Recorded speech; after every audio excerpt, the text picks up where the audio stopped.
Ya, ahora sí. Buenas noches con todos. No sé si hacemos una prueba de retorno. Diego, ¿me escuchas? Hola David, sí, se te escucha perfectamente. Ya, De listo. Entonces manera excelente. vamos a empezar lo que es la charla del día de hoy, lo que es el soporte con ventilatorio con cánula nasal de alto flujo. Hemos alternado un poquito lo que es la disposición de las charlas por lo que nos encontramos con unos inconvenientes con las expositoras, pero ya el día miércoles ya retomamos nuevamente el horario de la normalidad. Eh, Vamos a hacer una presentación en dos partes. La primera parte va a ser la cánula de alto flujo como tal, lo que es la parte teórica, indicaciones, principios básicos de lo que es la oxigenación con el dispositivo de cánula de alto flujo. Y vamos a tener una segunda parte en la cual se va a hacer una presentación de casos clínicos para ver la utilidad de lo que es el soporte ventilatorio con cánula de alto flujo. Si nosotros recordamos, aunque la cánula de alto flujo dentro de nuestro país y de nuestras unidades hospitalarias es de reciente utilización, aproximadamente desde el año 2017, 2018 ya empiezan a introducirse los primeros dispositivos. No es hasta la pandemia donde se le ve la verdadera utilidad y más que todo el alcance de este dispositivo a las unidades de terapia intensiva, terapia intermedia, los diferentes hospitales y clínicas del Ecuador. Entonces, desde ahí viene una utilización progresiva e incluso en muchos casos, por no decir una gran parte de casos, ha ido reemplazando a lo que es la ventilación mecánica no invasiva por los beneficios y por las facilidades que existe con este dispositivo, más que todo la adaptación al mismo. Y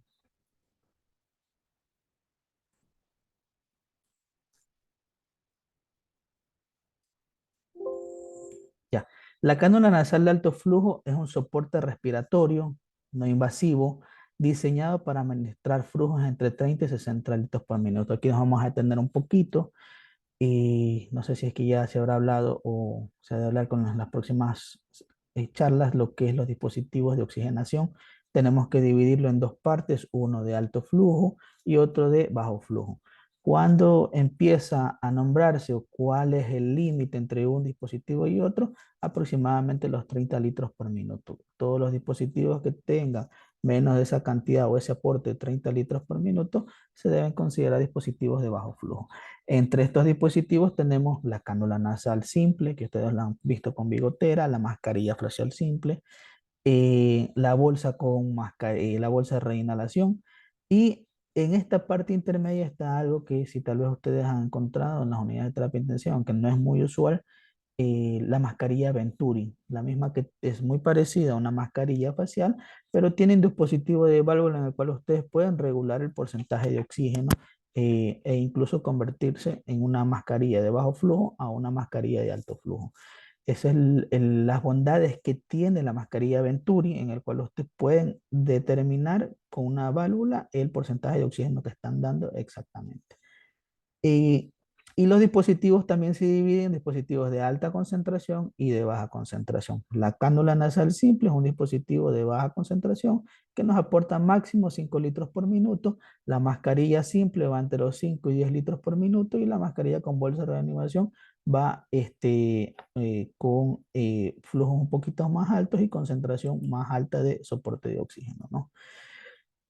Y de ahí entra, a partir de los 30 litros por minuto, viene a entrar lo que es la cánula de alto flujo, un dispositivo en el cual puede llegar hasta los 60 litros por minuto y dependiendo del aparato o el dispositivo puede llegar hasta los 80 litros por minuto con una concentración de oxígeno que puede partir desde el 21% hasta el 100%. ¿Cuál es la bondad de esto? Que mezcla el aire con el oxígeno, lo humidifica a través de un dispositivo que lo conocemos como cascada y lo calienta a través de una cánula nasal, la misma que llega hacia las fosas nasales. Para que ustedes vean esquemáticamente, generalmente este dispositivo es un Airbo 2 Turbo, que es el que inició se puede decir desde aquí partimos con este dispositivo, la utilización del mismo a nivel de las unidades hospitalarias dentro de nuestro país. Fueron los primeros en llegar, si ustedes ven, es Airbo 2, en Europa ya hubo un Airbo 1, Y ya con el paso del tiempo, la utilidad y la escasez de estos aparatos ya fueron introduciéndose equipos asiáticos y equipos americanos, ¿sí? A tal punto de que aún tenemos, estoy aquí dentro de nuestras unidades hospitalarias, ¿no? ¿De qué está compuesto este equipo, este sistema? Para que ustedes lo revisen aquí. Voy a colocar el puntero láser.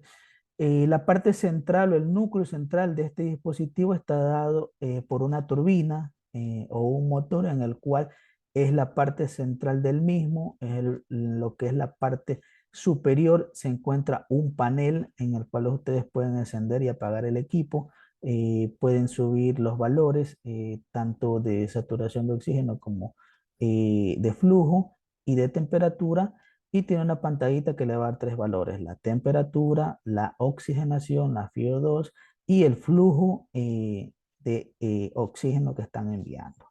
Pueden cambiar con esta teclita a los modos. Generalmente el Airbo 2 Turbo tiene tres modos en el cual se encuentra un pediátrico, un tipo junior y un tipo adulto, ¿sí?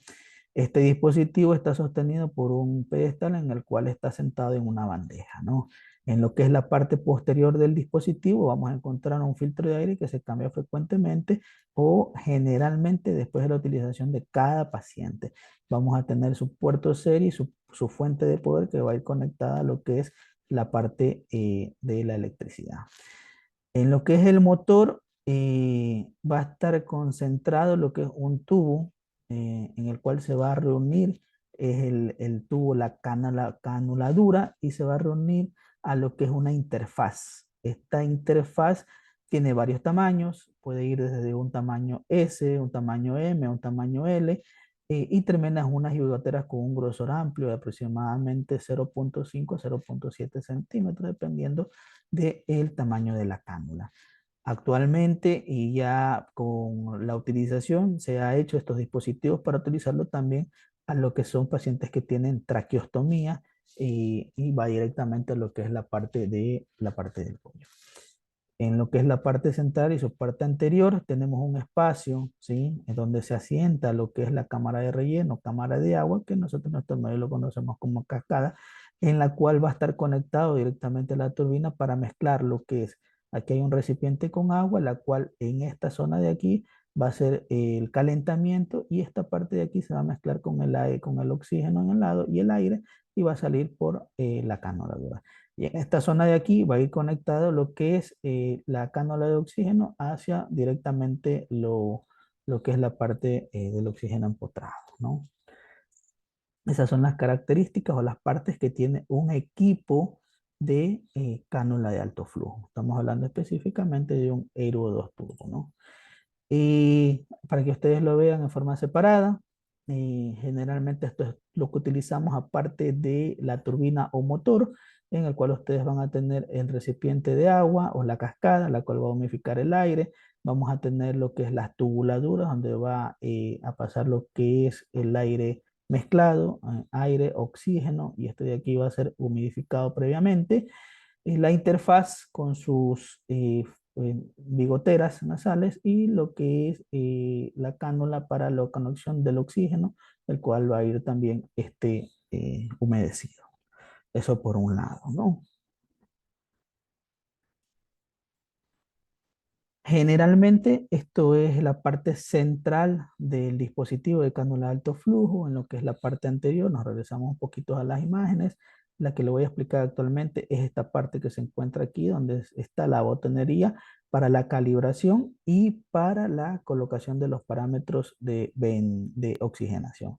Entonces, ya visto de arriba hacia abajo, vemos que tiene un botón de encendido y un botón de apagado, botones de alarma, y aquí dentro de esta pantallita vamos a ver tres valores. El primero de color blanco, que es la temperatura.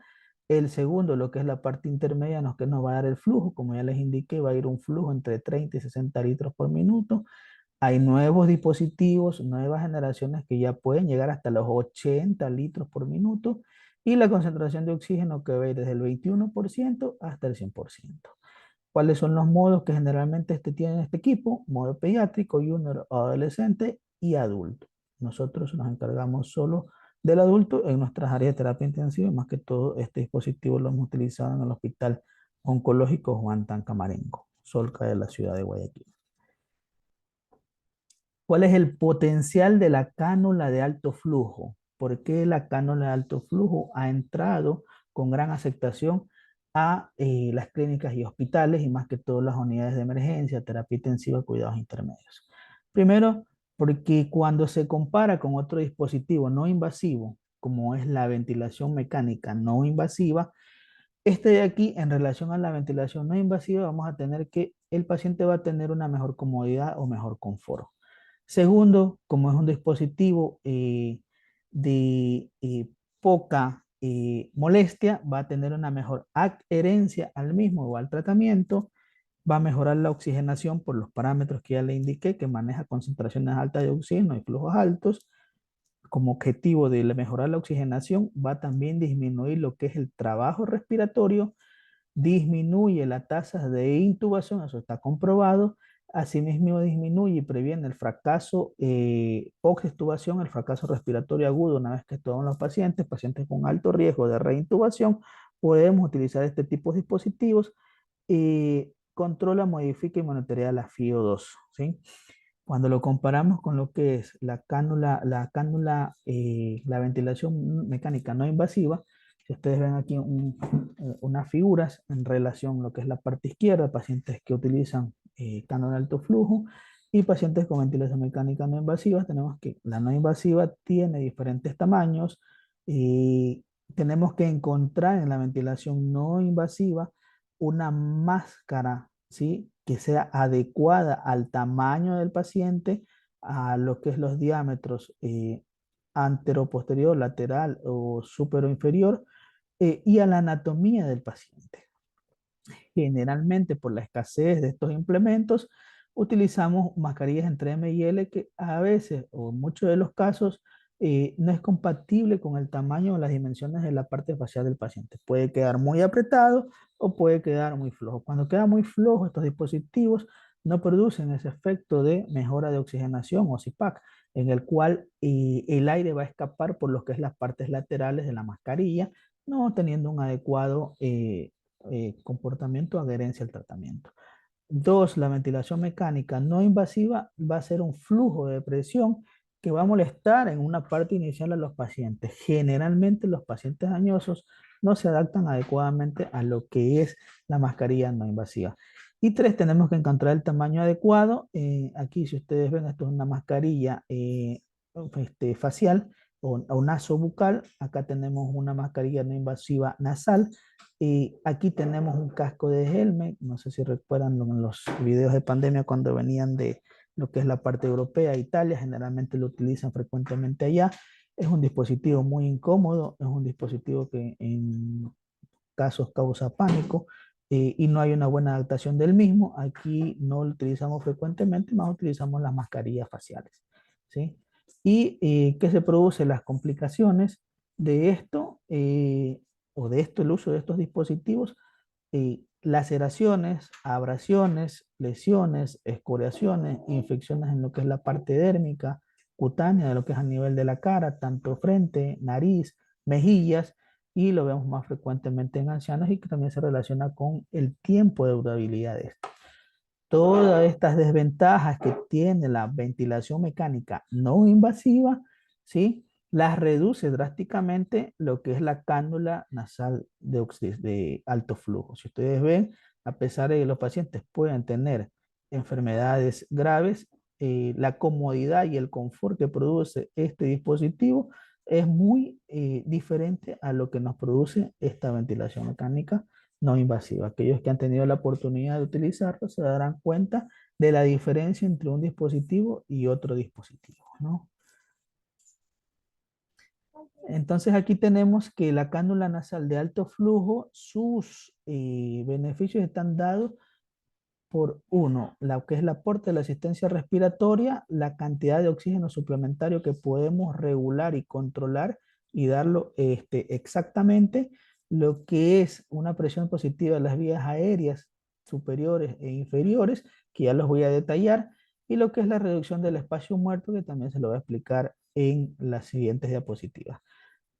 Nos da una comunidad del paciente, con lo cual la adaptación es mejor y pues mantiene lo que es hidratada las vías respiratorias aéreas, tanto superiores como inferiores.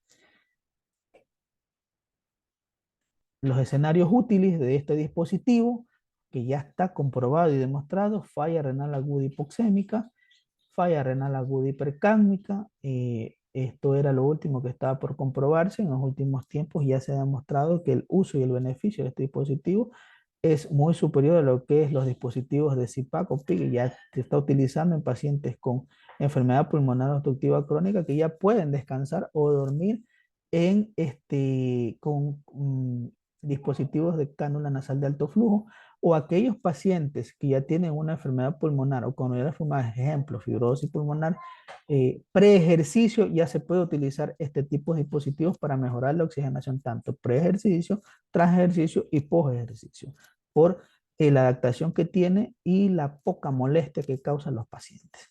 Demostrado en edema agudo de pulmón cardiogénico, demostrado en los pacientes de POC, demostrado en los postoperatorios de cirugía cardiovasculares de cualquier tipo, más que todo en las cirugías que la realizan tipo fast track, en los cuales los pacientes salen extubados sin un problema. Estamos hablando de cambio de válvula, cierre de orejuela, cierres de orejuelas, comunicación intraauricular, comunicación interventricular, revascularización coronaria, postoperatorio de cirugías abdomen y tórax, postoperatorio de trasplante cardiopulmonar en pacientes que no tienen orden de intubación, en aquellos pacientes generalmente oncológicos que vienen por procesos respiratorios agudos y que su parte oncológica está avanzada. En estos pacientes generalmente, por el avance de su enfermedad, ya no son tributarios a realizar procedimientos invasivos, o la misma indicación del familiar o el paciente firmado o documentado legalmente de no intubación, son candidatos para utilizar dispositivos como la cánula nasal de alto flujo.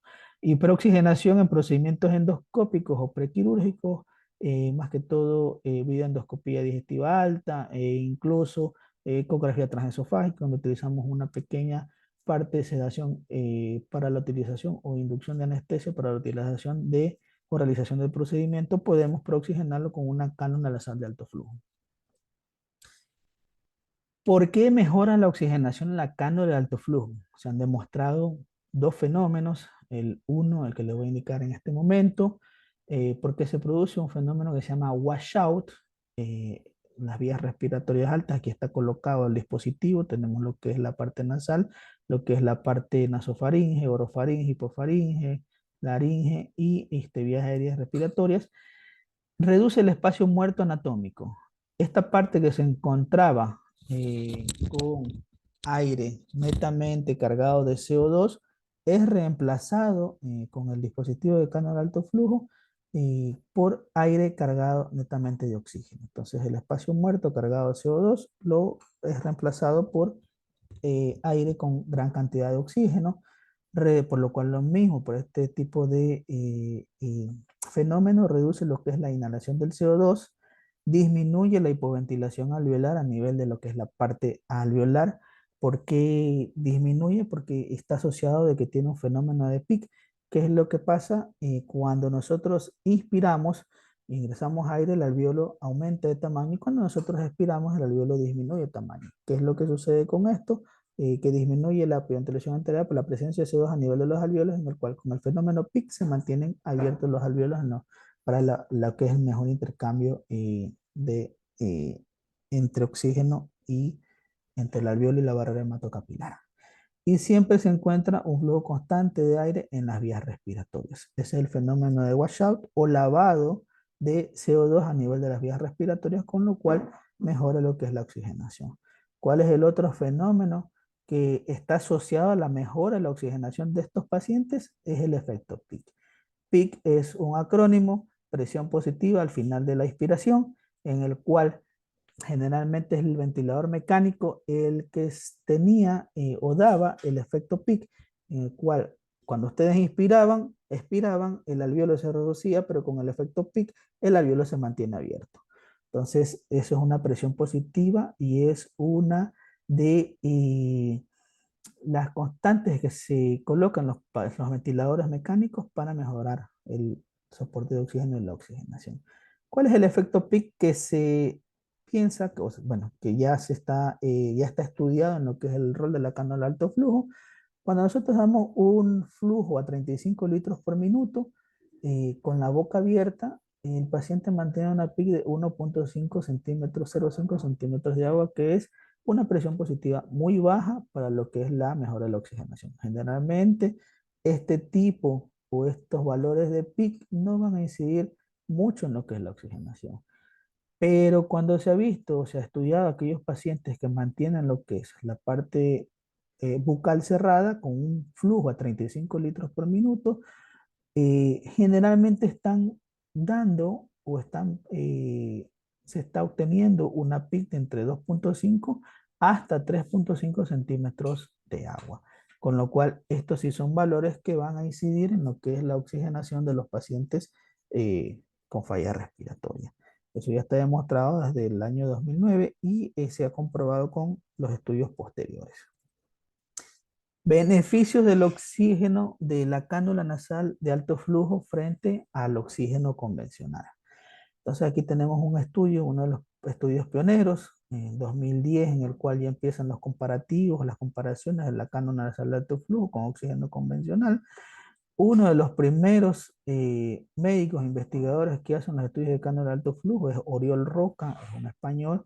Sus investigaciones las empieza a realizar a partir del año 2009 y es uno de los creadores del índice en los cuales nosotros nos valemos para seguir o monitorizar lo que es la oxigenación en los pacientes con falla respiratoria. Entonces, Oriol Roca comparó la oxigenoterapia por mascarilla facial versus una mascarilla con alto flujo. Entonces, entre los hallazgos y descripciones que tiene Oriol Roca, hace una descripción subjetiva. En esta columna vamos a encontrar los valores asociados a la mascarilla facial. En la columna de la derecha vamos a encontrar los valores asociados a la cánula de alto flujo y los valores de P en relación a estas comparaciones. En una evaluación subjetiva, ¿sí? Eh, vamos a tener que la disnea fue menor con 3 puntos en aquellos pacientes que tenían una cánula de alto flujo. La sequedad en la boca fue menor en lo que es la mascarilla, la cánula de alto flujo y mayor en la mascarilla facial. Y el confort, si ustedes ven aquí, una diferencia de 4 puntos en relación o una ventaja para la cánula nasal de alto flujo, todos con una P significativa de 0,01. Perdón. En cambio, a los valores que también nos interesa, ya no solo una evaluación subjetiva, sino una evaluación objetiva, lo que tiene que ver con la parte respiratoria y las variables en la oxigenación, tenemos que, donde tiene que hacer efecto la cánula de alto flujo, que es eh, disminuir la frecuencia respiratoria, si ustedes la ven aquí, la frecuencia respiratoria, en la mascarilla facial tuvieron un promedio de 28 respiraciones y en la cánula nasal de alto flujo un promedio de 21 respiraciones, que son 7 respiraciones de diferencia que al final inciden en lo que es el trabajo respiratorio. ¿Dónde más se ve el beneficio de la cánula nasal de alto flujo? Es en la presión parcial de oxígeno. Ustedes ven en la mascarilla facial hay un promedio de 77 milímetros de mercurio de la presión de oxígeno en sangre arterial y en la cánula nasal de alto flujo con valores cerca de 50 puntos con 127 milímetros de mercurio con una P significativa de 0,02. La saturación también periférica, 95 en la mascarilla facial, 98 en promedio de la mascarilla de alto flujo. No hubo cambios en lo que es pH, están muy similares, 7,42 y 7,44. Presión de CO2 que están muy similares, 37 milímetros de mercurio. Bicarbonato, 25 para la mascarilla facial de 24,5. Y en lo que tiene que ver o que respecta a los parámetros hemodinámicos, una presión arterial media, no hubo cambios en ninguno de los dos, pero sí hubo cambios en lo que es a nivel de la frecuencia cardíaca, con una disminución de cerca de 9 puntos a favor de lo que es la cánula nasal de alto flujo. Entonces, si ustedes ven en la parte subjetiva y en la parte objetiva y en la parte lo que es respiratoria y hemodinámica, sí hay beneficio sustancial del uso de este dispositivo.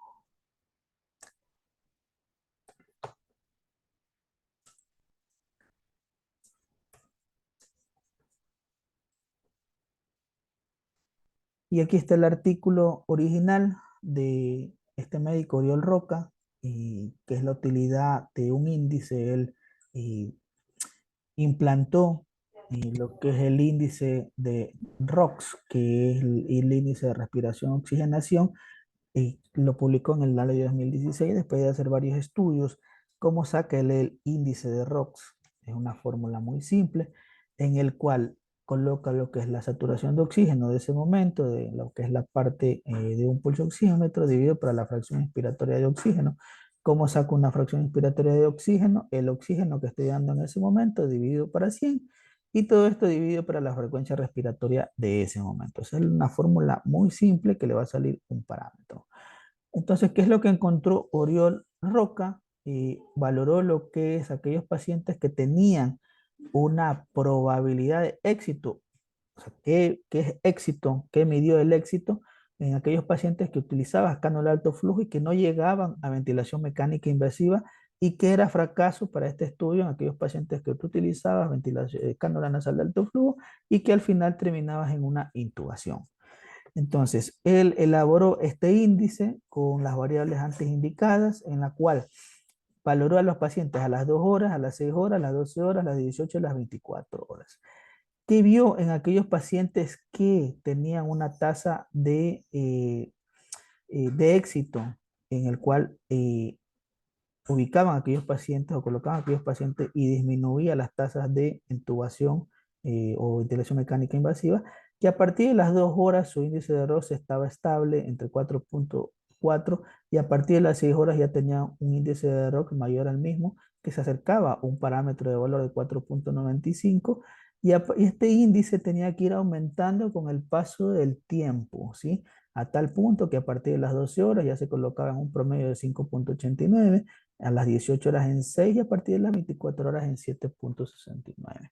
Entonces, él determinó que a partir de este valor de 4.95, que después se redondeó a 5 puntos, todo eso tenía que ir mejorando con el paso de las horas. Si esto se mantenía, las tasas de fracaso, o si este índice disminuía, las tasas de fracaso eran altas. ¿Y qué es lo que observó Oriol Roca en aquellos pacientes con cánula nasal de alto flujo y que tenían un fallo en el tratamiento y este tratamiento no era exitoso y estos pacientes caían a ventilación mecánica? Que a partir de su inicio siempre el índice de ROX fue bajo, incluso menor de 4, que a partir de las 6 horas incluso fue menor de 5, que a las 12 horas el mismo fue menor de 4.3 de 5, a las 18 horas se mantenía en 4.18 y a las 24 4.19. Entonces, valores bajos e incluso menores de 5 puntos se asociaron a una tasa de fracaso alta y probabilidades de intubación. Esa es la fórmula. ¿Cuáles son los predictores favorables para lo que es la utilización de la cánula de alto flujo o que me están respondiendo a la cánula de alto flujo? Uno, la cánula de alto flujo tiene como objetivo mejorar el trabajo respiratorio. ¿Y cómo ves el mejorar el trabajo respiratorio? Disminuyendo la frecuencia respiratoria, disminuyendo el uso de los músculos accesorios, disminuyendo lo que es la agitación o también la disnea, ¿no? La frecuencia cardíaca respiratoria debe ser generalmente menos de 28 respiraciones por minuto. La saturación periférica debe mejorar, debe ser mayor a 96%. Y siempre la fracción inspiratoria de oxígeno debe ser menor a 0.6% o lo que es igual a 60% de concentración de oxígeno. Un predictor favorable para seguir utilizando la cánula de alto flujo es el estado neurosensorial que no debe deteriorarse con el uso de las mismas. Si ingreso con un LAJO 15-15, debe mantenerse con el LAJO 15-15 o si este hasta el mismo tenía 14-15, no disminuir por lo menos de 13-15 porque la posibilidad de que proteja la vía aérea con un deterioro neurológico y la posibilidad de que aspire secreciones es muy alta cuando el glasgow sigue bajando. Y ustedes saben que la falta de oxigenación puede producir lo que se llama encefalopatía hipóxica y esto puede ocasionar alteraciones neurosensoriales, ¿no? Y no tener la presencia de un fallo orgánico, generalmente se pueden considerar todos los fallos menos el hemodinámico, porque si un paciente con inestabilidad hemodinámica y soporte vasopresor entre dosis intermedia y alta y con falla respiratoria aguda, tiene que tener la necesidad de intubación o ventilación. ¿Sí? Y aquí les indico el corte índice ROX debe ser mayor a 5 para nosotros predecir de que este paciente no va a fallar con el uso del mismo, ¿ya? Hasta aquí lo que es la parte teórica del soporte de cánula de alto flujo. Voy a, a dar los casos clínicos. No sé si hasta ahí alguien tiene una pregunta, sino para continuar con la misma, ¿no?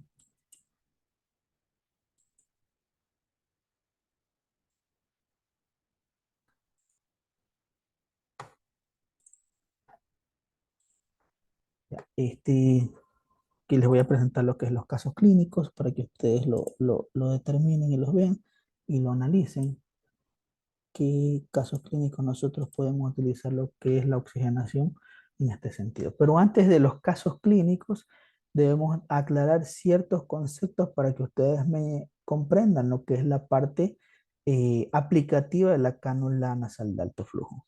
Entonces, primero, saber el concepto de qué es insuficiencia respiratoria, es la capacidad del sistema respiratorio de cumplir su función básica, qué es el intercambio gaseoso entre oxígeno y CO2 a nivel alveolar, se caracteriza por lo que es la hipoxemia periférica y puede estar acompañado de hipercapnia o sin ella.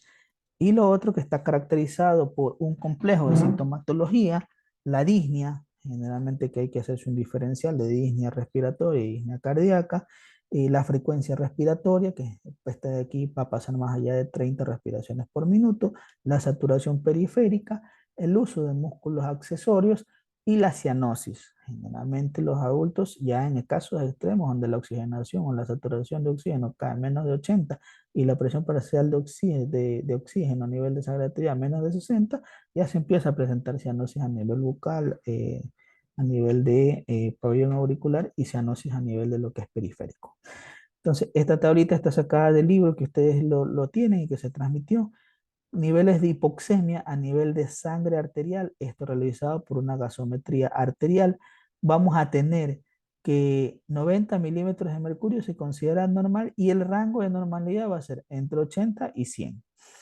¿Cuándo vamos a tener una hipoxemia ligera? Cuando la misma va a disminuir en menos de 80 milímetros de mercurio y el rango de ligero va a ir entre 60 y 79. ¿Cuándo vamos a tener una hipoxemia moderada? Cuando la misma baje en menos de 60 milímetros de mercurio y esta hipoxemia moderada va a ir en el rango entre 40 y 59 milímetros de mercurio. ¿Y cuándo vamos a tener hipoxemia grave? Cuando la misma sea menos de 40 milímetros de mercurio. No tenemos gasometría arterial en nuestro servicio hospitalario, estamos en nuestra rural o en un centro de salud. Podemos utilizar la saturación de oxígeno, esta de aquí la saturación con un pulso oxímetro, esta de aquí apreciativa, porque se puede modificar con la temperatura, el estado hemodinámico, los movimientos del paciente, temblor, pacientes que vienen con Parkinson, pacientes que tienen temblor fino, puede alterar lo que es los resultados de esta saturación periférica.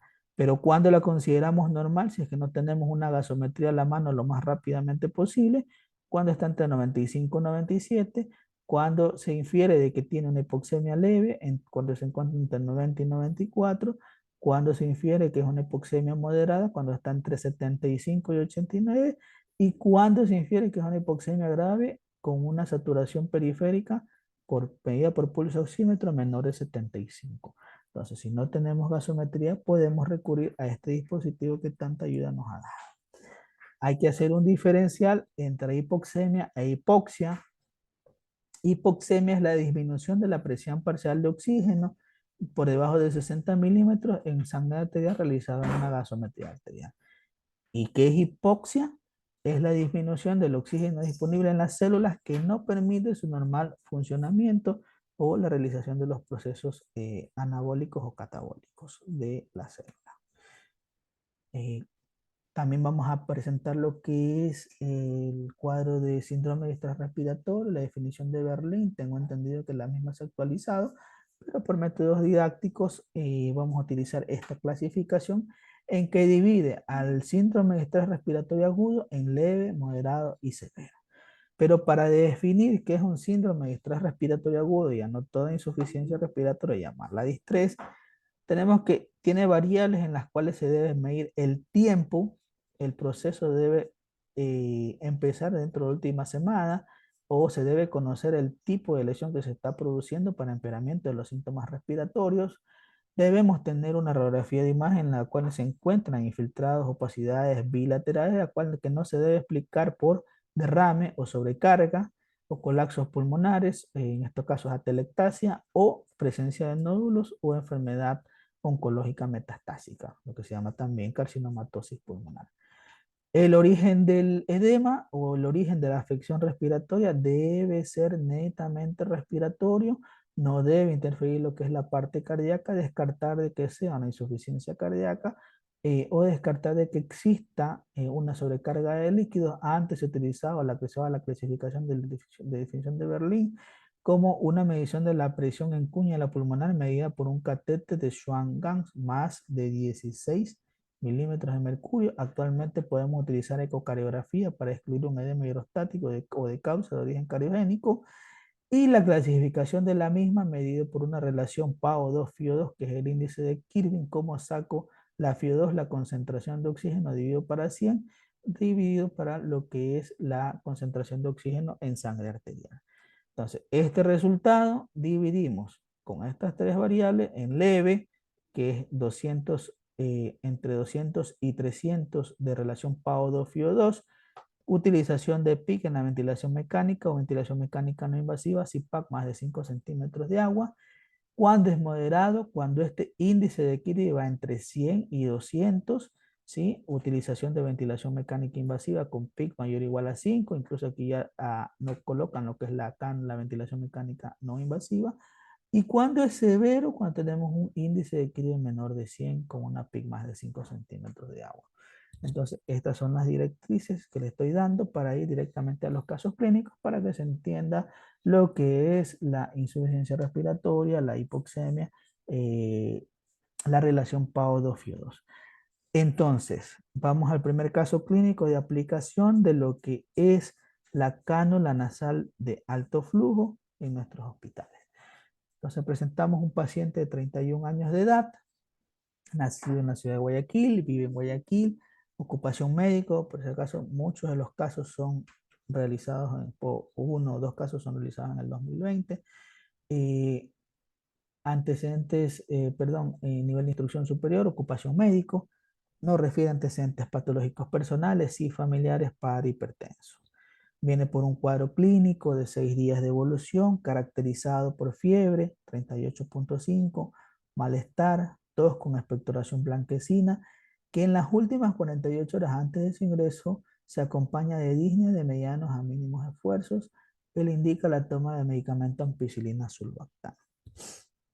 Al examen físico, lo único que encontramos fue crepitantes bilaterales diseminados a nivel de la ocultación, S1, S2 sin soplos, abdomen blando, depresible, y aquí prestemos mucha atención a lo que es los signos vitales.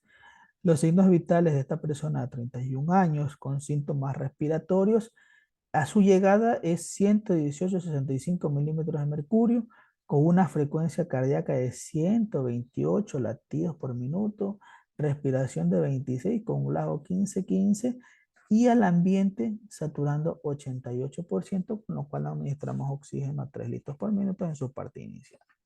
La radiografía de tórax, como ustedes ven, podemos encontrar lo que es infiltrados intersticiales bilaterales, más que todo a nivel basal y confluentes en la parte pleural. Acá en lo que es el pulmón del lado izquierdo también se observan infiltrados intersticiales, incluso diseminados en lo que es la parte superior del lado izquierdo, tanto izquierdo como derecho. Los laboratorios a su llegada de este paciente: glóbulos blancos 8.750, hemoglobina predominio neutrófilos 89%, linfocitos 8%, hemoglobina hematocrito dentro de la normalidad, con plaquetas dentro de la normalidad 189.000. ¿Sí? Detallamos un poquito más. En los laboratorios, lo que es la parte bioquímica, no se encontró mayor alteración, lo que sí una PCR elevada de 15.72, de ahí parámetros renales, hepáticos dentro de su normalidad, excepto una gamma GT de 187 y una LDH de 287. Se puede asociar la LDH como parámetro inflamatorio para su elevación. Y proteína PCR de 15.2. Tiempos dentro de la normalidad. sospechando de que sea un proceso viral, utilizaron lo que es la ferritina, 2148, elevadísima, nanogramos ml, con un corte entre 30 y 400. Procalcitonina de 0,25, muy baja, y lo cual nos orientaba de que esta persona no tenga proceso bacteriano, sino proceso viral, y la interleuquina, que en ese tiempo la utilizamos 6,301, con un rango entre 0,7 que también está elevado. Sí, como eran tiempos de pandemia, si ustedes ven, 12 de julio del 2020, los laboratorios solicitamos un hisopado para SARS-CoV-2, el cual salió positivo para SARS-CoV, para COVID-19. Esta es la gasometría a la llegada, ¿sí? Si ustedes pueden ver, tiene un pH de 7,49 con una PO2 de 55,3 y una saturación de 92 que se relaciona mucho con la saturación al aire ambiente que él llegó, lo cual podemos asociar que esta gasometría es de origen arterial, ¿sí? Entonces, aquí entramos en la clasificación. ¿Qué tipo de insuficiencia respiratoria aguda tiene este paciente que ingresa? ¿Sí? Tiene una insuficiencia respiratoria aguda hipoxémica, no hay hipercapnia, la PCO está dentro del parámetro, bueno, está disminuido, y si ustedes ven los parámetros, él tiende más a la alcalosis respiratoria.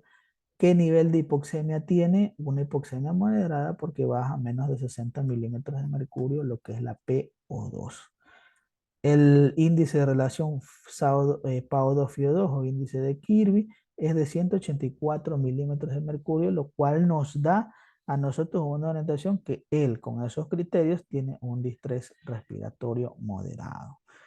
Recordemos un poquito de que dentro del transcurso de la pandemia este índice de Kirby se extrapoló de lo que es la ventilación mecánica invasiva y se utilizó mucho para evaluar la oxigenación de los pacientes con ventilación mecánica, perdón, con ventilación no invasiva y por qué no la de alto flujo. Así que ya salió de esa clasificación conceptual o férrea de lo que eran los criterios de Berlín a aquellos pacientes que no estaban ventilados aún. ¿Qué hicimos nosotros? Eh, Se trajo el dispositivo, la cánula nasal de alto flujo, qué parámetros de inicio utilizamos en este paciente. Colocamos una temperatura 37 grados, muy cercana a lo que es la parte fisiológica, porque ustedes ven llega con una temperatura de 38. Un flujo que podríamos colocarlo entre 40 y 50 litros por minuto, ya que los parámetros de oxigenación nos daba para una afectación moderada, pero decidimos dejarlo en 40 litros por minuto y la FIO2 la colocamos en 50%, ¿sí? Entonces tenemos que él tenía una hipoxemia moderada con una relación PAO2-FIO2 o un criterio de distrés de Berlín de 184 milímetros menos 1 que nos da para una distrés moderado. La tomografía que se hizo, si ustedes pueden ver, los infiltrados diseminados, intersticiales, subpleurales, bilaterales, intersticiales bivasales, lo cual es característico de en ese tiempo del SARS-CoV-2 COVID-19, ¿sí? La gasometría de control, este de aquí le hicimos una gasometría a las 4 horas aproximadamente. Vamos a colocar los signos vitales en lo que es la parte superior del lado derecho. Si ustedes pueden ver los signos vitales de llegada, la presión es de aproximadamente 118-65, una frecuencia de 128. Y a las 4 horas de utilizar el dispositivo de alto flujo ya vemos unos cambios, más que todo hemodinámicos, la presión se mantiene, pero la frecuencia cardíaca empieza a disminuir de 128 latidos por minuto a 105, aproximadamente 23 latidos por minuto en un promedio de 4 horas. La respiración también empieza a disminuir, 22 respiraciones actualmente, llegó con 26, 4 puntos en las respiraciones. El Glasgow, el sensorio se mantiene bien, la saturación está en 99, antes nos llegó con 88. Seguimos con la concentración de fibra del 50% y esta es la gasometría que nos llega con este paciente. Un pH de 750, nos dirigimos a lo que es los parámetros de oxigenación, pasa lo que es la gasometría de tener una PO2 de menos de 60 a tener una PO2 de más de 202 y una saturación que estaba en 80 o 91, 92 a 99.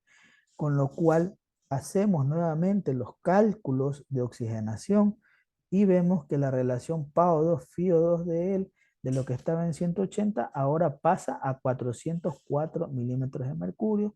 Ya no entra dentro de la clasificación de distrés, porque si lo catalogamos como algo leve, debería estar entre 200 y 300. Él cuando llegó tenía un distrés moderado, ahora ha pasado los 400, que es algo bueno. Y aparte el índice de error que sacamos, que los parámetros que juntamos, la frecuencia, la saturación periférica, la fracción de, dividido por la fracción de FiO2, dividido por la frecuencia respiratoria, nos da un ROX de 9, ya mayor de 5 indica que él va a tener o tiene, está teniendo una buena respuesta a la oxigenación con este dispositivo, y eso hay que seguirlo en tiempo, ¿no?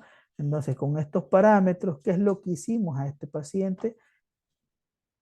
Nos quedamos con la misma temperatura de 37 grados, pero hicimos una disminución de 5 puntos en el flujo. Esto no se baja de una hora a otra, hay que mantenerlo por lo menos un promedio entre 4, 8 y 12 horas, e incluso ya con para soportes de bajo dispositivo, el paciente debe tener por lo menos entre 24 y 48 horas con un soporte mínimo, ¿sí?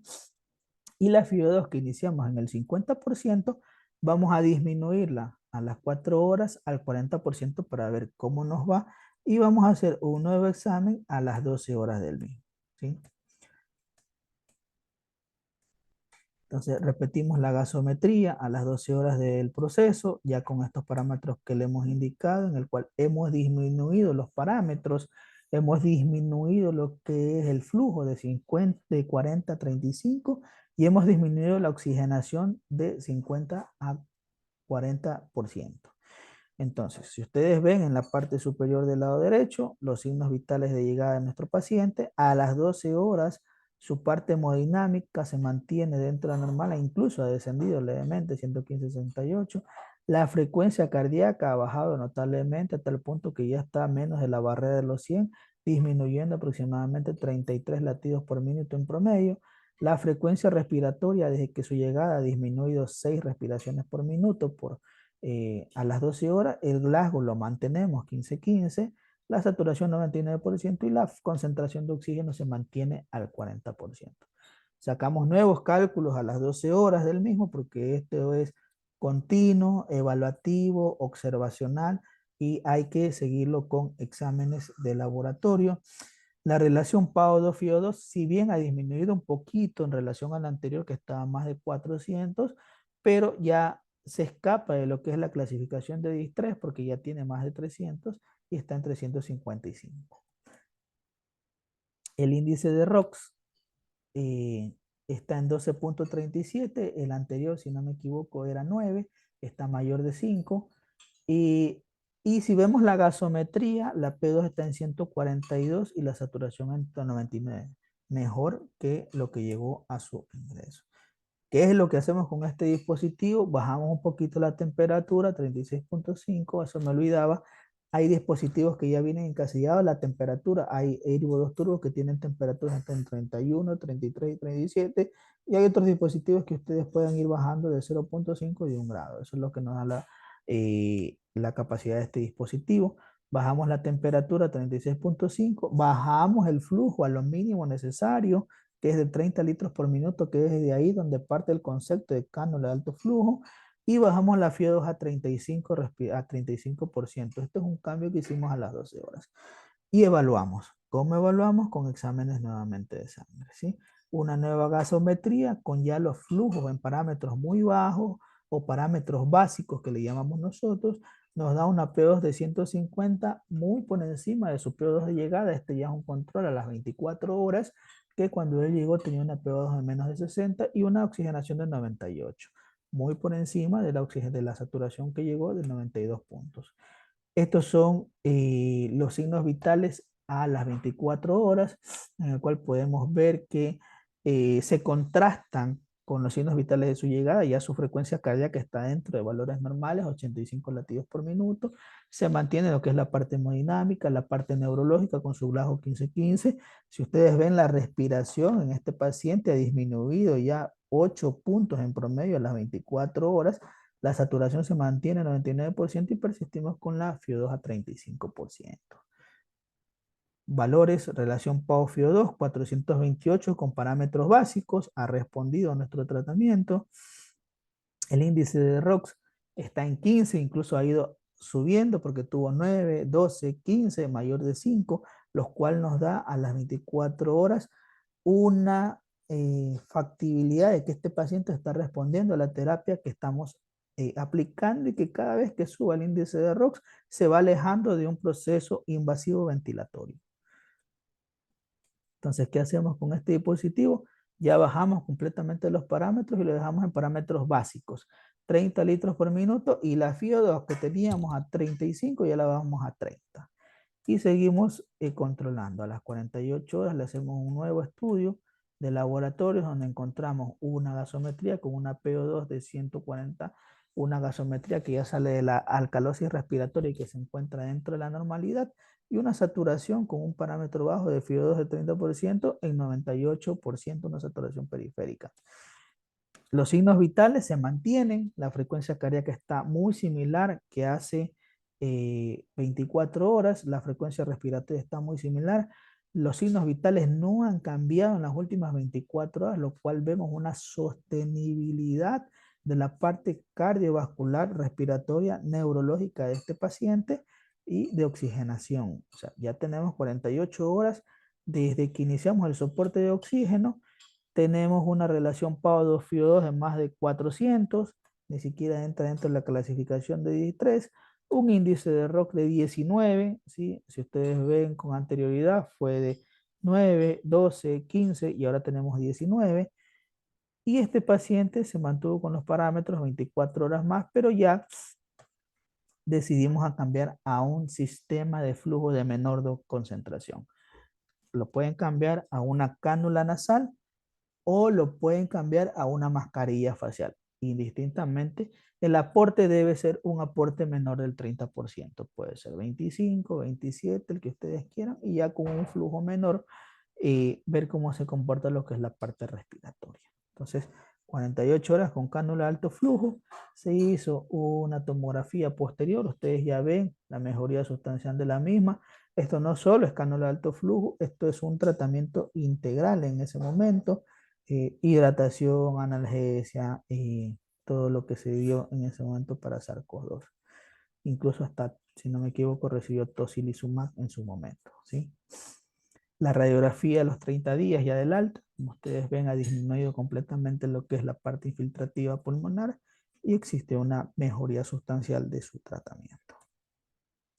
El segundo caso clínico que les voy a presentar es un paciente de 38 años de edad, casado, religión católico, tiene antecedente patológico de un tumor femoral izquierdo, un sarcoma plomórfico, el antecedente madre de diabetes mellitus y el cuadro clínico de este paciente tiene 15 días de evolución con dolor a nivel del miembro afecto, edema unilateral con presencia de lesión exofítica, con secreción purulenta, fiebre.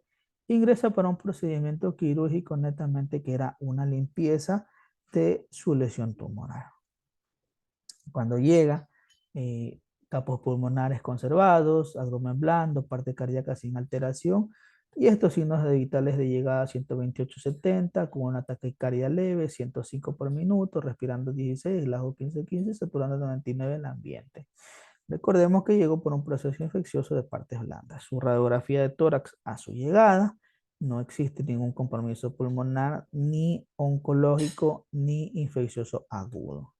Los laboratorios de llegada dentro de la normalidad de este segundo paciente, con glóbulos blancos de 7140, con neutrófilos 47, linfocitos 41, con una hemoglobina de 15 y un hematolito de 45 y unas plaquetas de 394.000. Hepatograma dentro de la normalidad, perdón, el bioquímico dentro de la normalidad, urea, creatinina, electrolitos, tiempos dentro de la normalidad. Recordemos que iba a un proceso de intervención.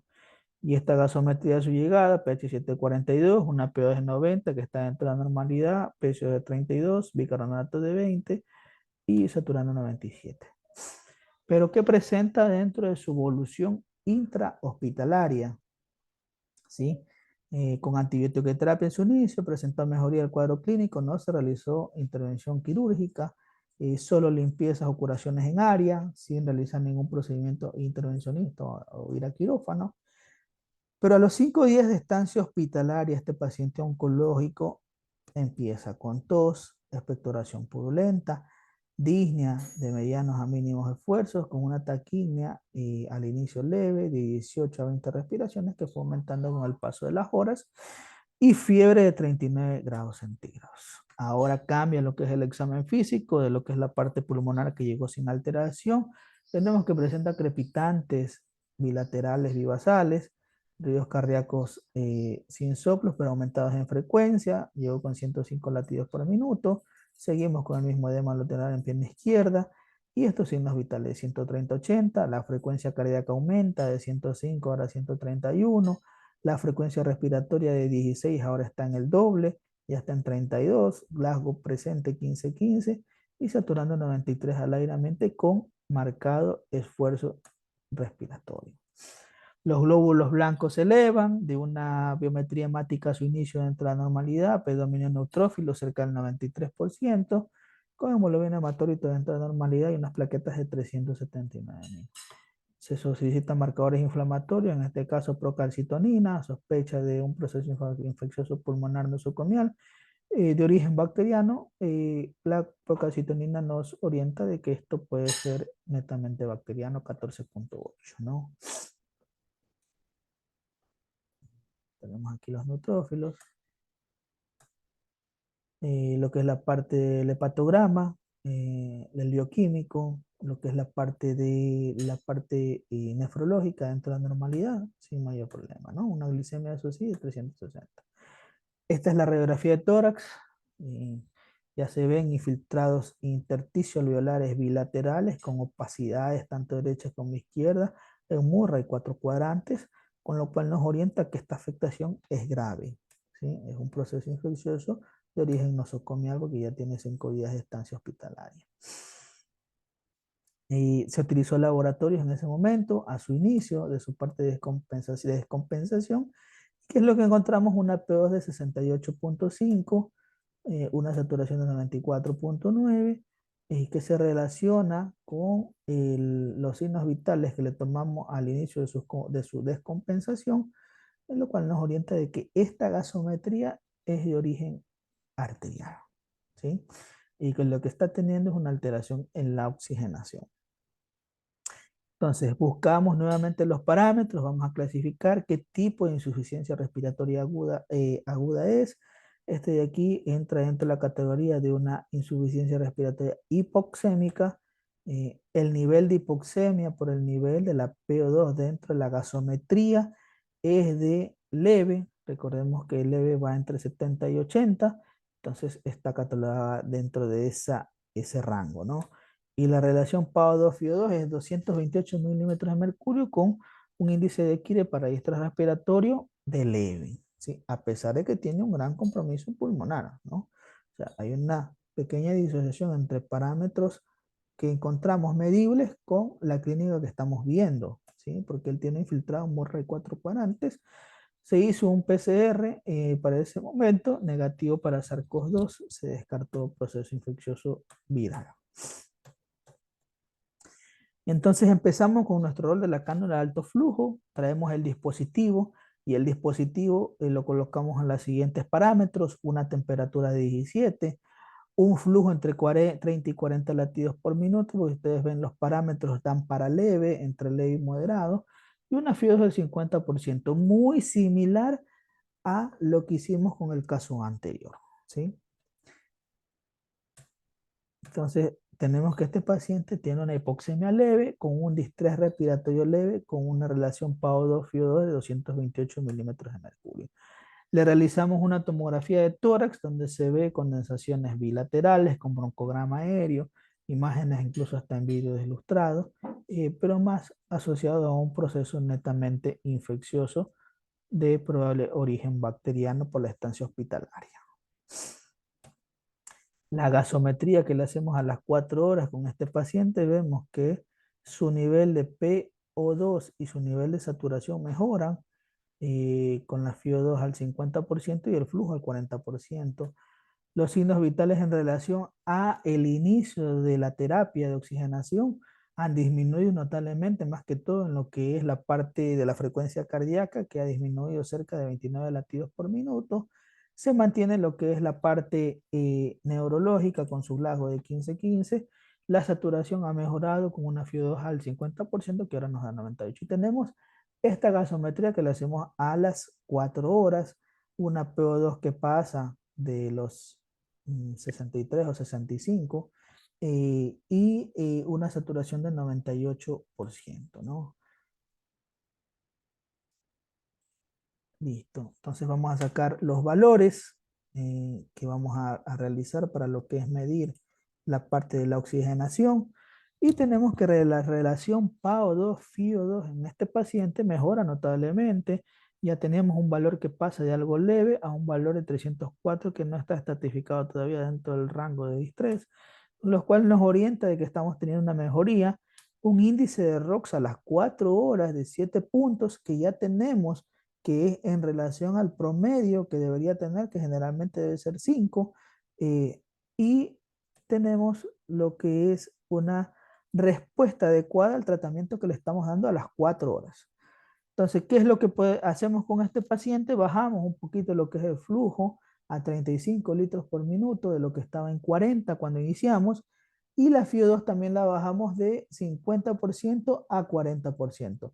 Y hacemos un control gasométrico a las 12 horas, manteniendo los mismos parámetros, y vamos a ver qué es lo que nos sale en la siguiente gasometría. Esto es una gasometría a las 12 horas del paciente, en el cual vemos que la presión de oxígeno la mantenemos con 181 y parámetros menos de oxigenación en el dispositivo de alto flujo, manteniendo una saturación del 98%. ¿Qué pasa con los signos vitales?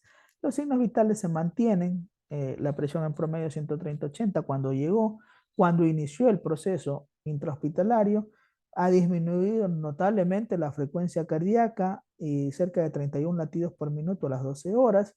La frecuencia respiratoria también ha disminuido cerca de 6 latidos por minuto. El sensorio se mantiene igual y la saturación 99% ya con parámetros de oxigenación menor.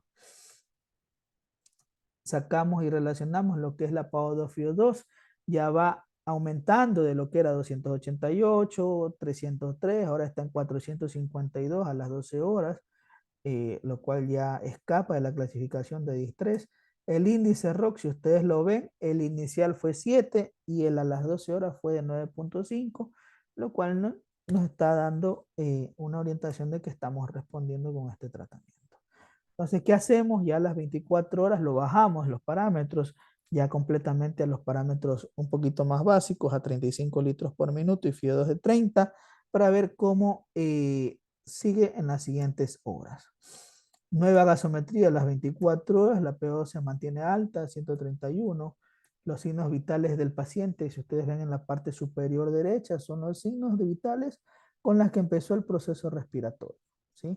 Y estos son los signos vitales ya a las 24 horas, en la cual la presión arterial, si bien ha disminuido pocos porcentajes, tanto la sistólica como la diastólica, lo que sí se ve un cambio drástico es en la frecuencia cardíaca, que ya ha disminuido en 41 latidos por minuto en promedio de las 24 horas. La frecuencia respiratoria, 10 respiraciones por minuto, y la oxigenación se mantiene igual, pero con una concentración de FiO2 ya menor al inicial, que fue 50%.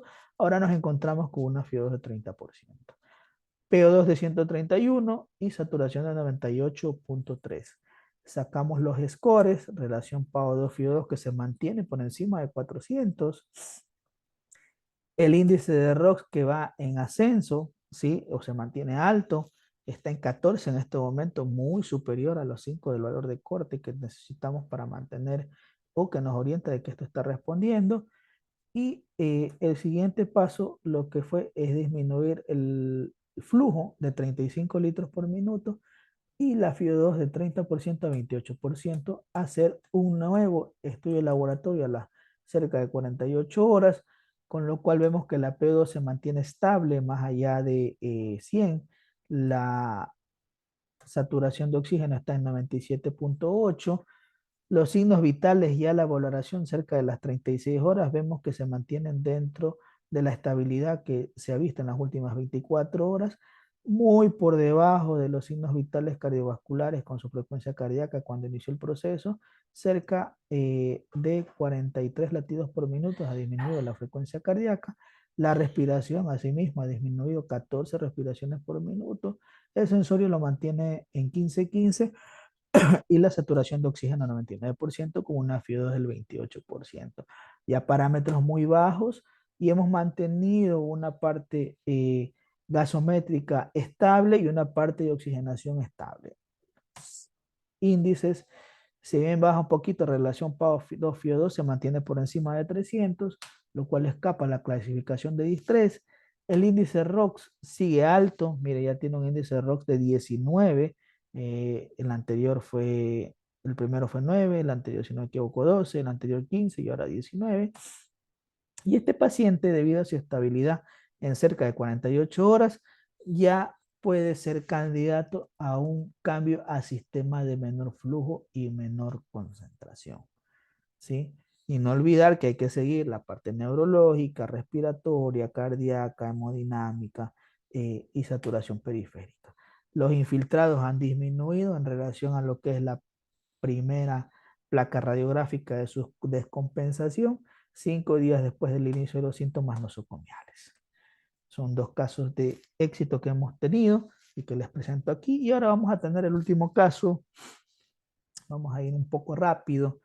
Este es un caso de una paciente de 67 años y tiene antecedentes patológicos de diabetes mellito y hipertensión arterial. Fíjense ustedes en relación a los dos pacientes anteriores, el primero no tenía antecedentes patológicos, el segundo, si bien tenía un antecedente oncológico, ingresó por un proceso infeccioso a nivel de partes blandas que se autolimitó con el uso de tratamientos antibióticos a su entrada, pero no tenían enfermedades crónicas como hipertensión o diabetes, ¿no? Y esta señora, a pesar de que ya tiene 67 años, no ha recibido tratamiento ni para el uno ni para el otro, con colecistectomía como antecedente quirúrgico y una fractura de cadera derecha, la misma que fue resuelta, madre antecedentes diabetes. El cuadro clínico, caracterizado por 6 días de evolución, presenta tos con expectoración blanquecina, mialgia, artralgias, dolor torácico y fiebre 39.5, que en las últimas 96 horas se agrega disnea de medianos a mínimos esfuerzos y debilidad. A la auscultación, crepitantes bilaterales, no se encuentran soplos, la frecuencia cardíaca está aumentado la frecuencia cardíaca está aumentada, los signos vitales a su llegada, 156,90 de presión, 128 latidos por minuto, taquicárdica, taquipnéicas, 34 respiraciones por minuto, pero con un lasgo de 15-15, lo cual nos orientaba de que su estado neurológico estaba adecuado y una saturación de 68% al aire ambiente. Ya solo con el dispositivo periférico ya nos orienta de que esta alteración ya es grave, ¿sí? Se coloca mascarilla facial a 8 litros por minuto, eh, y con parámetros de oxigenación un poquito más alto, mejoró lo que es la saturación a 88 con la mascarilla, ¿sí? La radiografía de tórax al ingreso, infiltrados intersticial alveolar bilateral con signos más que todo de condensación e infiltrados intersticiales bilaterales, ¿no? En ambos campos, Murray 4 cuadrantes, los lóbulos blancos levemente descendidos, 4200, abdomen neutrófilos, linfocitos 10, hemoglobina, hematocrit, plaquetas dentro de la normalidad. En lo que es la parte bioquímica, tenemos una ura y una creatinina, si bien están dentro de los rangos, electrolitos normales, lo que sí una PCR elevada con una glucosa de 206, tiempos dentro de la normalidad. Dentro de la complementariedad de los laboratorios, solicitamos una gasometría. Esta gasometría es de inicio. Si ustedes ven, correlacionamos a su llegada el 68% de la gasometría cuando llegó con una gasometría que se hizo en ese momento de 65%, lo cual podemos interferir de que esta gasometría es arterial.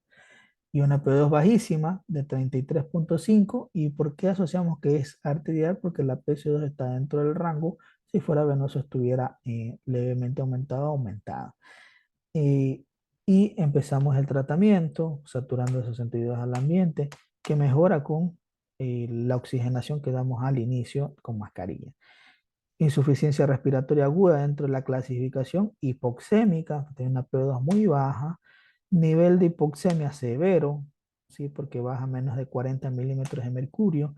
La relación PaO2-FiO2 o índice de Kirby está en 66 milímetros de mercurio severo y por su estado neurosensorial con esta paciente colocamos una cánula de alto flujo. Antes tuvimos el resultado de PCR positivo para SARS-CoV-2, ¿sí? Como los parámetros de esta paciente nos dan para severo, los parámetros de la cánula de alto flujo que iniciamos fueron altos para ver si respondía. Si ustedes ven una temperatura de 37, pero el flujo lo hubiéramos colocado entre 50 y 60 litros por minuto, decidimos colocarlo lo más alto que nos da la máquina en ese momento, 60 litros por minuto, y la FiO2 al 100%, que es el límite de lo que da el dispositivo.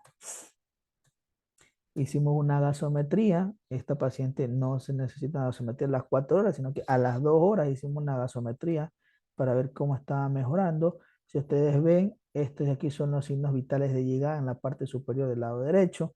Los signos vitales a las 2 horas, donde encontramos un paciente con una presión alta, 177/95, una frecuencia cardíaca muy similar a su llegada, no bajó un porcentaje sustancial, generalmente para que tengamos o preveíamos de que tiene este de aquí una tasa de éxito debe bajar un 10% de los latidos a su llegada. La frecuencia respiratoria incluso se elevó 2 respiraciones por minuto. Y aquí vemos algo muy importante, que su lasgo de 15-15 que llegó ya lo fue deteriorando en el transcurso de 2 horas. 12-15 con una saturación de 88%, con una FIO2 al 100%. Sacamos otros parámetros respiratorios en los cuales encontramos una relación PaO2-FiO2 de 71 milímetros de mercurio que nos da para un distrés respiratorio severo. El índice de ROX de 2,63 a las 2 horas, menor de 5,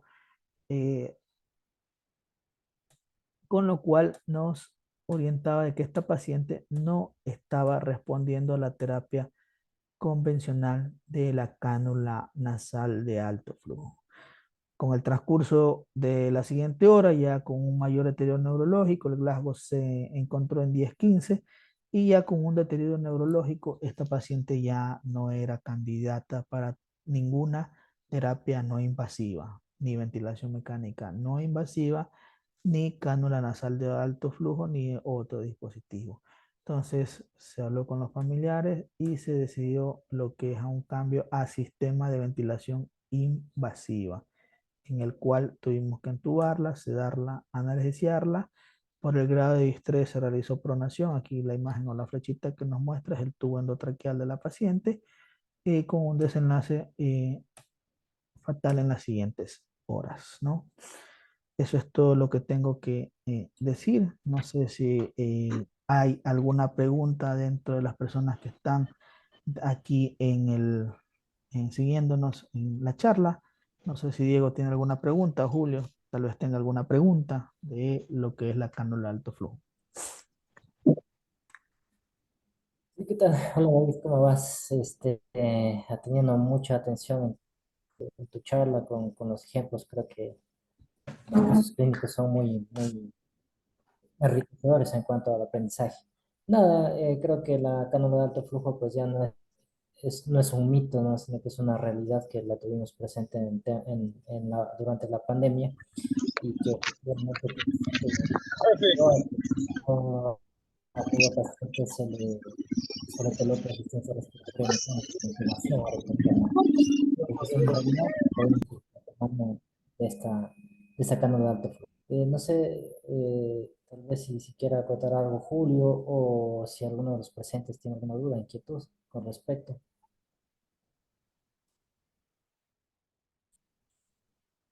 Sí, yo sí quisiera dejar un mensaje. No sé, Julio, ¿tienes alguna pregunta?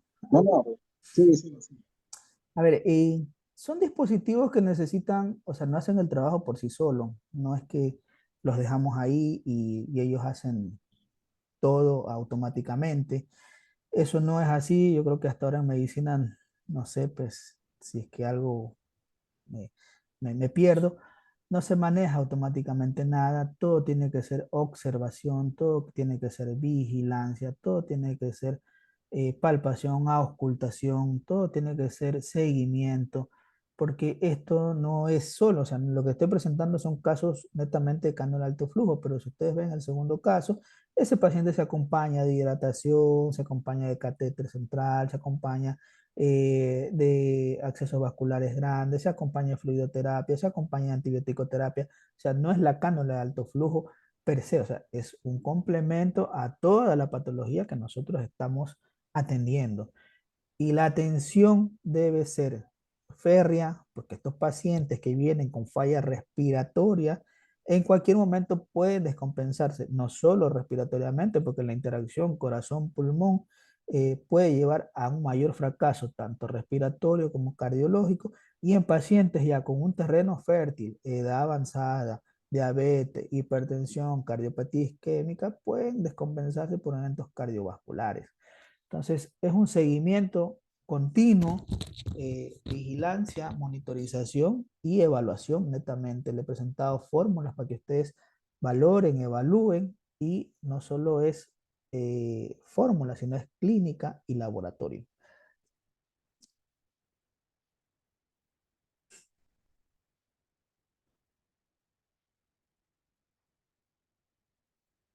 No sé si hay alguna pregunta. Julito.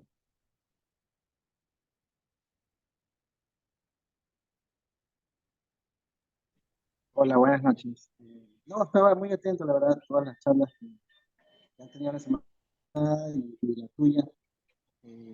Bueno, creo que algo importante es que hemos aprendido en el tiempo, ¿no? Seguramente contigo recordamos que cuando escuchábamos cánula nasal de alto flujo, uno decía, ah, que los pacientes que están eh, con adecuación del esfuerzo terapéutico, eso es para los oncológicos, ¿no? Y definitivamente la escasez de ventiladores, y obviamente con lo que explicaste muy bien del estudio de los españoles, de Orión Roca, el aire, etc., y más la presión de la pandemia, a usar los dispositivos que bien nombraste tú, eh, por ejemplo, en el caso que me compete un poco a mí, en la recuperación cardiovascular, o a veces uno tiene a los pacientes que tienen un componente cardíaco con una fe definida o un paciente anciano al límite, y uno decide actuarlo, ¿no? Eso quizás no te escuché por ahí o me desconecté, no lo sé. Uno tiene esa ayuda de persistir ofreciendo PIC al paciente. Y es que al extubar al paciente, ¿no? Y para que no haya estos cambios que muy bien explicó Fernando el viernes, uno sostiene al paciente con cánula nasal de alto flujo y te ayuda a, a que al falla de la extubación, pues, pueda. Solo eso quería comentar. Sí, bueno, como indiqué, sí, sí, sí lo nombré, pero bueno, a detalle. Tal vez la cirugía cardíaca es ya muy extensa, ya sea, ya no solo tienes valvulopatías, revascularización miocárdica, corrección de cardiopatías en el adulto. Entonces hay procedimientos ahora hemodinámicos, que tú, cierre de orejuela, aurícula, cierre de comunicación interventricular por vía hemodinámica, cierre de comunicación interventricular, ¿qué te digo? Eh, valvuloplastias, incluso ahora colocación de TAVI, MitraClip, procedimientos de colocación de marcapasos, los micromarcapasos que ahora están colocando. Entonces, hay muchos procedimientos que requieren anestesia general y generalmente la mayoría de estos procedimientos se hacen en pacientes ya de edad, de más de 55, 60 años, con comorbilidades. E incluso por el avance de la tecnología y la esperanza de vida, ya hay pacientes de 75, 80 años, estamos hablando de una TAVI, pacientes con alto riesgo quirúrgico, ya implantan lo que está. Estos pacientes se benefician en lo que es la parte cardiovascular de cánula nasal de alto flujo, porque si vemos las diapositivas que les presenté, tiene un beneficio a nivel hemodinámico que disminuye la frecuencia cardíaca y aunque no intercede directamente en lo que es la presión arterial, disminuyendo la frecuencia cardíaca, también vamos a ver que va a existir una disminución de lo que es la presión arterial. Entonces, el beneficio cardiovascular en los pacientes postquirúrgicos de cualquier tipo de intervención está demostrado. Lo que se quedaba un poquito la cánula de alto flujo era en lo que es la falla respiratoria hipoxémica, ¿sí?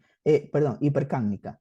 En ese tipo de pacientes todavía había un terreno no investigado, pero ahora empezaron con lo más suave, que es los más estables, pacientes con EPOC, con fibrosis, que si bien tenían un mantenimiento o exacerbaciones pocas en el año, estos pacientes entran en programas de rehabilitación. ¿Y qué haces cuando entra un paciente con programa de rehabilitación? Ellos tienen que hacer ejercicio y tienen que oxigenarse, ¿sí? Entonces, ¿qué es lo que hacías con ellos? Como necesitaban ventilación no invasiva o sus dispositivos para dormir, que son que tienen PIC, que son igual muy similar a la ventilación no invasiva, eh, los oxigenabas con este tipo de elementos, pero era muy incómodo. Entonces llega la cánula de alto flujo y empieza a utilizarse en este tipo de pacientes, a preoxigenarlos, pre-ejercicio, ejercicio y post-ejercicio. ¿Y qué es lo que vieron aquellas personas que tienen estas lesiones pulmonares? Que el beneficio inherente del confort, la adaptación, la no molestia, la disminución del dolor a nivel facial y la oxigenación eran buenas para realizar todo este tipo de intervención y rehabilitación. Entonces ahí empezaron y ahora se fueron a lo más grave o a lo más moderado, que son las exacerbaciones, y por ahora tenemos un buen resultado del uso de la cánula de alto flujo en lo que es la falla respiratoria hipercámnica.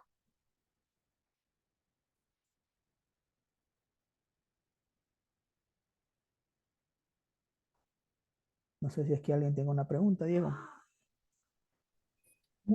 Creo que quedó muy claro, ¿no? Como te decía en un inicio, pues bueno, creo que la cánula de alto flujo ahora como tal es una realidad, ¿no?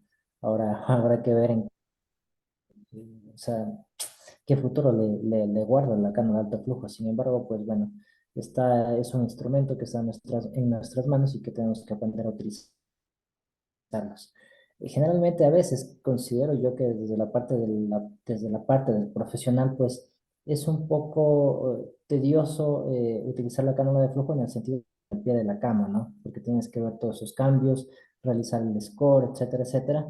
Y eso te lleva pues que estés sentado al pie del paciente viendo su diferencia que cuando pues igual se procede a colocar asistencia respiratoria mecánica con la intubación, como que te da un poco cierta libertad entre comillas, porque también tienes que estar vigilando el monitor, perdón, los monitores, los parámetros ventilatorios, pero probablemente genera por allá esa cierta incertidumbre, eh, falta de comodidad en cuanto al profesional, ¿no? Pero yo creo que esta es una realidad que la tenemos y hay que utilizarlo como tal, ¿no? Así es, la cánula de flujo llegó para quedarse, ¿sí? Y hasta ahora le está ganando mucho terreno a la que es la ventilación no invasiva. Sí.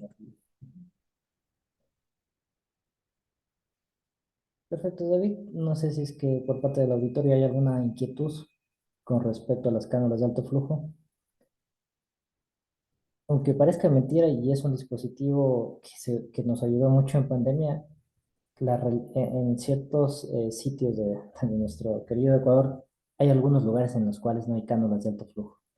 Entonces, ojalá conforme se vaya innovando la tecnología en relación a los ambientes hospitalarios, pues ya la mayoría de hospitales o centros tengamos a la mano esas cánulas de alto flujo, ¿no? Sí, y hay otra cosa, o sea, ¿qué es lo que ha sucedido con el paso del tiempo, no? Y esto es algo que uno lo vive, pues, porque cuando yo salí de mi posgrado, la cánula de alto flujo, como lo dijo Julio, no estaba implementada. Estamos hablando de 2017, pero ya en otros países ya estaba la cánula de alto flujo, ya tenías para ciertas patologías, no para todas, pero ya estaba ya y tratando de inmiscuirse en las salas de terapia intensiva. Como decimos, es la pandemia que te abre ese abanico de que úsala para todo por la escasez de dispositivos, tanto no invasivos como invasivos. Entonces, tienes una cana de alto flujo, dale, paciente, se vio que la utilidad de la misma para disminuir las tasas de fracaso respiratorio e intubación eran buenas. Pero, ¿qué es lo que ha sucedido? Vamos a ir a farmacoeconomía con el paso del tiempo y hablando de lo que tú acabas de decir, Diego, de que no está todavía en muchos hospitales, en grandes hospitales, pero no está es por falta de gestión. Porque si tú ves con el paso del tiempo, yo te presento un Airvo 2 Turbo, el dispositivo que nosotros tenemos. Cuando este Airvo 2 Turbo salió al mercado, el costo era muy similar a un ventilador. Para nosotros hacer ventilación no invasiva tenemos que tener un ventilador que vale entre 25.000 a 30.000 dólares y dependiendo de la generación puede bajar o puede subir un poquito más. Pongámosle un rango de 15.000. Cuando llegó este Airvo 2 Turbo al mercado ecuatoriano, llegó con un valor de 12.000 a 15.000 dólares. En pandemia se mantuvo y ya fue bajando con el paso del tiempo. Ahora vamos a encontrar que un Airbo 2 Turbo está costando entre 6.000 a 8.000 dólares. Y ahí viene la otra cosa. Hay dispositivos asiáticos, estamos hablando chinos, coreanos, de que su valor y su costo ya aquí en el Ecuador es de aproximadamente 2.500 dólares. Y los ventiladores siguen al mismo precio, 15.000 a 20.000 dólares. Entonces, es falta de gestión de que estos dispositivos no lleguen a la gran cantidad de hospitales de segundo o tercer nivel. Entonces, porque la capacidad adquisitiva para estos dispositivos sí la tenemos. Ya no cuesta 12.000 dólares. Ya tienes un dispositivo que te va a hacer lo mismo, te está costando 2.000 o 2.500 dólares. Ya con uno que comprabas con un solo valor, ahora puedes comprar 5 o 6. O sea, esto de aquí tiene que ir con el paso del tiempo, ir llegando ya a la totalidad de los centros de segundo y tercer nivel. E incluso en centros de salud grandes, tipo C, que ahora se llama, ya debe haber estos dispositivos porque atienden todo tipo de emergencias. Entonces, ahí queda un nicho para aquellas personas que están haciendo administración hospitalaria, gerencia hospitalaria, y que vean que la realidad sí podemos tener estos dispositivos en nuestras salas de emergencia de todas las instituciones hospitalarias del país.